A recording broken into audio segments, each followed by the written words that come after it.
terminer cette journée, désolé, hein, pour le moment il n'y a pas beaucoup d'infos insolites qui passent. Donc du coup, bon bah voilà, on fait avec des infos intéressantes. J'espère que ça vous ennuie pas. Sinon, bah dites-le en commentaire, mais je serais triste. On va terminer avec un article en faisant un petit tour du côté néerlandophone, donc flamand, de la Belgique, donc de l'autre côté de la frontière linguistique, car on a entendu parler de MeToo en France, on a entendu parler de Balance ton porc, Balance ton youtubeur, qui a eu des répercussions aussi du côté francophone en Belgique, mais au final, on parle pas beaucoup de la Flandre. Et en Belgique, il faut savoir qu'on a ce gros défaut de ne jamais s'intéresser, enfin pas de jamais, mais de peu s'intéresser finalement à l'autre côté de la frontière linguistique, et donc d'avoir parfois cette fausse image que eux sont parfaits par rapport à nous. Ce qui n'arrive pas forcément en France, puisque là il y a une unité nationale linguistique en tout cas, puisque tout le monde parle français. Du coup, on va un petit peu faire un petit tour de la part d'une opinion qui a été publiée dans De Morgen et qui a été traduite sur Dardar, le site qui traduit les actualités flamandes. La séduction féminine, une tentative de maintien dans un monde d'hommes. Je suis touché par la manière dont le secteur culturel prend la défense des 9 femmes qui accusent le producteur de télévision Bart de Pauw de harcèlement. Dans sa lettre ouverte et par l'entremise du hashtag Streep in het zand, une ligne dans le sable, la culture demande que toute personne posant des limites, traçant une ligne à ne pas franchir, soit prise au sérieux. Une idée toute simple, mais qui constitue pourtant une première. Un secteur qui s'exprime d'une seule voix pour dénoncer des abus. Parce qu'il faut savoir qu'en Flandre, la culture est très différente de la Wallonie, et d'ailleurs de l'univers francophone. C'est une culture assez particulière, et il me semble aussi très différente aussi même de la culture néerlandophone, donc des Pays-Bas, néerlandaise du coup. Et c'est pour ça que c'est très intéressant de voir ce scandale. Moi personnellement, Bart de Pauw, je ne le connais pas, je ne sais pas exactement ce qu'il a fait. On peut faire vite fait une recherche sur Google, hein. Bart de Pauw, né un producteur de TV, aussi acteur et scénariste, il a réalisé plusieurs épisodes de séries télévisées. Beaucoup de ses programmes sont humoristiques, et voilà, moi je connais pas tout ça, mais bon bref. Donc, un producteur qui est accusé en Flandre, et donc ils veulent que maintenant les lignes imposées à ne pas franchir ne soient pas franchies. Pour le dire bien français. Recul et solidarité. La lettre ne pointe pas de coupable. Elle prône la solidarité. C'est ce qui fait son intelligence. Elle prend du recul, remet en question un système. Dans son exposé Body Politics in the Feminist Revolt, Silvia Federici nous invite à reconnaître que la violence sexuelle est un problème structurel et pas nécessairement un abus de pouvoir commis par des hommes pervers. Et ça devrait parler d'ailleurs, cette phrase-là, si, elle devrait parler à notamment des gens avec qui j'ai eu un débat et qui me disaient « Oui, mais bon, moi j'ai des problèmes avec le féminisme parce qu'on dit que c'est la faute des hommes, mais est-ce que c'est vraiment la faute des hommes si, machin, machin ?» Et ici, vous voyez, c'est une manière finalement, peut-être, pour vous, d'y voir, de vous y retrouver en tout cas dans le féminisme, parce que ici, vous voyez, on ne se pose pas, tous les féministes ne disent pas c'est un problème que des hommes, ils disent aussi parfois que c'est des problèmes structurels, parfois des problèmes de hiérarchisation, etc. Bref, et du coup il y a tout un tas de réflexions, et être féministe évidemment ce n'est pas juste en prendre une et se l'approprier, c'est essayer de trouver, de faire un melting pot finalement de toutes les solutions et de tous les problèmes que l'on peut rencontrer. Les abus sont souvent liés aux conditions économiques, la situation serait complètement différente si les salaires des femmes étaient plus élevés, et si les réalisateurs et les producteurs ne pouvaient décider de l'avenir des jeunes femmes. Parce que oui, effectivement, dans la réalisation audiovisuelle, maintenant ça commence, ça fait un moment maintenant qu'on fait attention à ça, mais je sais que effectivement, parfois les salaires des hommes et des femmes sont très différents, et notamment quand on voyait le salaire des maquilleuses, elles gagnaient bien moins que par exemple un autre technicien qui pourrait avoir un poste d'importance similaire, et c'est parfois dommage. Les nominations de la dernière cérémonie des Ansors du cinéma, organisée par le Festival du film d'Ostende, reflètent un net déséquilibre hiérarchique entre les hommes et les femmes du secteur de la création. Dans la catégorie meilleure réalisation de séries télévisées, 6 hommes ont été nominés contre une femme. Les nominés des scénarios télévisés comptaient 14 hommes et une femme. Les producteurs sont par ailleurs majoritairement de sexe masculin, et les candidats, blancs et hétérosexuels.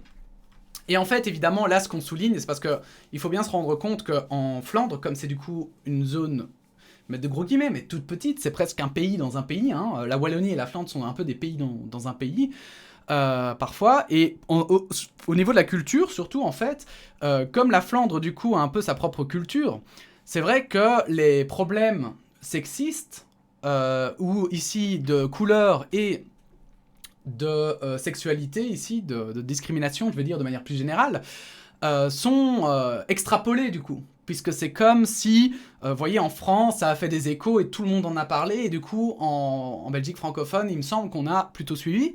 Mais c'est vrai qu'en Flandre, comme du coup, ils sont pas touchés par la France, ils sont touchés par les Néerlandais, mais pas tant que ça non plus, bah du coup, ça fait qu'ils sont dans leur truc, et les scandales sortent encore plus en retard que ce qui a pu se passer dans nos régions ou dans nos pays.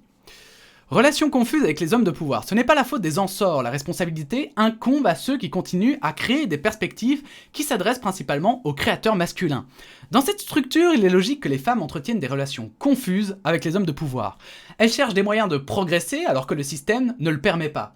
C'est très toxique. Et c'est ça que j'aime beaucoup dans ce texte, c'est qu'il pointe que le problème finalement, c'est que les femmes n'ont qu'un seul moyen de progresser, c'est finalement, le talent ne suffit pas. Et donc, ce n'est pas tant la faute, soit des hommes, soit des femmes, soit, je sais pas, on ne doit pas pointer du doigt quelqu'un, mais plutôt la façon dont on voit les choses, en fait. Cette chose qu'on ne nomme pas, qui n'a pas vraiment de nom, mais qui est un peu induit involontairement. Et je crois que ça peut parler à beaucoup de gens qui ne se retrouvent pas dans les discours féministes habituels. C'est pour ça que je trouve ça très intéressant. On attribue la faute aux femmes. Vous auriez tout de même pu dire non. Vous voulez attirer l'attention ? Votre talent ne suffit-il pas pour réussir ? Les femmes sont présentées comme des fauteuses de troubles, des séductrices peu fiables, alors qu'elles tentent de se maintenir dans un monde dominé par les hommes. Une femme flirterait-elle encore avec un réalisateur masculin s'il n'avait pas son mot à dire sur son avenir ? Peut-être, mais elle le ferait pour d'autres raisons. Il est bon de se livrer au jeu de la séduction, mais pas si votre carrière en dépend.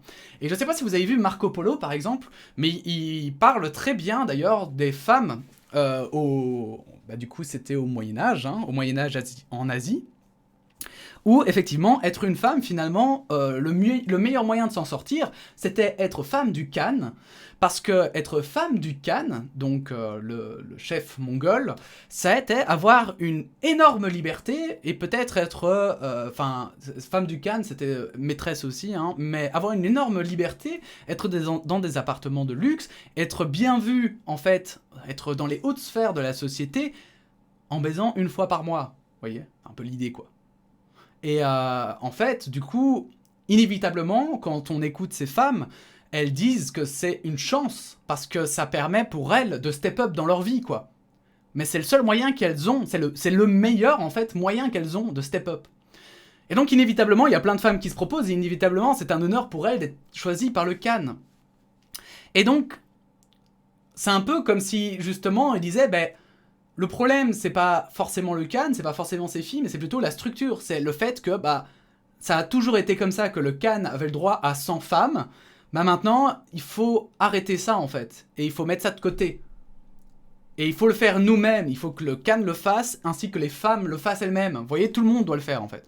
Front commun pour le changement. La bonne nouvelle, c'est que Strip in Hudson, désolé pour mon accent néerlandais, constitue un front commun d'hommes et de femmes qui veulent que les choses changent. Quelle est la prochaine étape ? Les quotas peuvent renforcer la diversité, le principe est très simple. Il suffit de fixer un pourcentage minimal de femmes, de personnes de couleur et d'homos et transsexuels parmi les créateurs qui seront représentés dans le paysage médiatique flamand. Cessons de nous plaindre et fixons des quotas.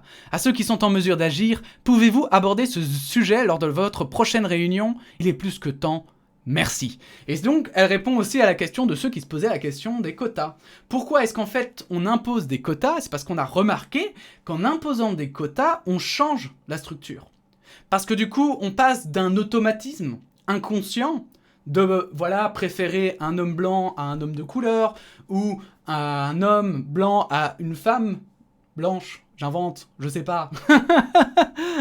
Mais en fait, les quotas, ça permet en fait de forcer le changement de l'esprit en fait. Parce que, évidemment, vous savez, notre cerveau, il a des habitudes. Et notre cerveau, il aime pas le changement. Notre cerveau, il aime beaucoup rester souvent sur ce qu'il connaît déjà. Mais même inconsciemment. Même, c'est un peu... Voilà, c'est un peu celui qui dit « Moi, je suis pas raciste, hein, mais qui va aller insulter quelqu'un juste parce qu'il a une couleur et qui va te dire après « Mais non, c'est pas du racisme. Non, vraiment !» Alors qu'il ne fait que ça, insulter des gens de couleur, par exemple. Bah en fait, le but, c'est vraiment ça, c'est d'obliger ces personnes qui sont influencées, on va dire, négativement, à, involontairement et négativement, du coup, à changer cette influence, et même s'ils doivent râler, en fait. Voilà, je trouvais ça hyper intéressant. Évidemment, on est solidaire avec l'autre côté du pays, on est solidaire avec toutes les femmes flamandes et les flamands de manière générale. N'hésitez pas évidemment à liker, disliker cette vidéo, n'hésitez pas à vous abonner si cela vous intéresse, n'hésitez pas à partager, et on se retrouve bientôt pour une nouvelle actu. Voilà, la bisette.